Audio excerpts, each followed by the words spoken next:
Hey guys, for today's video, ituturo ko kung paano mag-cash out o mag-withdraw ng inyong pera sa Rocket PH. Pero bago yan, ay alamin muna natin kung ano-ano nga bang payment method ang pwede at tinatanggap ni Rocket PH kung mag-withdraw ka na ng iyong pera.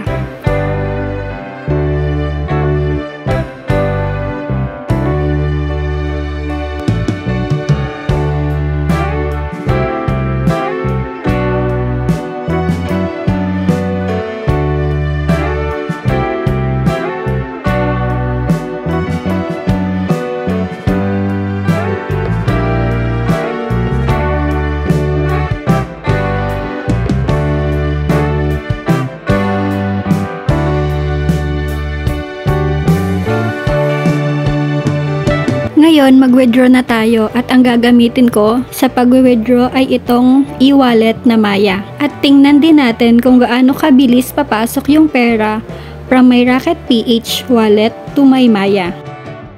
I-click nyo lang yung withdraw at fill outan yung mga required details about you o kung kanino mo ipapasok yung pera. So ayan, sobrang dali lang, hindi ko na iisa-isahin pa yung mga kailangan yung fill outan. Pero dapat lahat ng nakalagay dyan na tungkol sa inyo ay kailangan yung masagutan. Pagtapos na kayo mag-fill out, i-click nyo lang yung save changes dyan sa baba at i-click nyo yung withdraw now. Tapos i-double check nyo lang yung mga details ng fill outan nyo kung tama. At doon sa withdraw channel, doon kayo pipili kung anong bank o e-wallet ang gagamitin nyo sa pag-withdraw.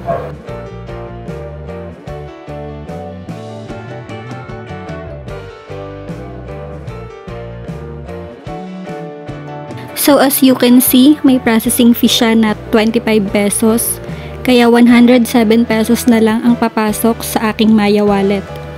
Ngayon, tingnan natin kung gaano katagal o kabilis papasok itong withdraw ko sa aking Maya wallet. So same day lang din siya pumasok, nag-intay lang ako ng mga ilang oras.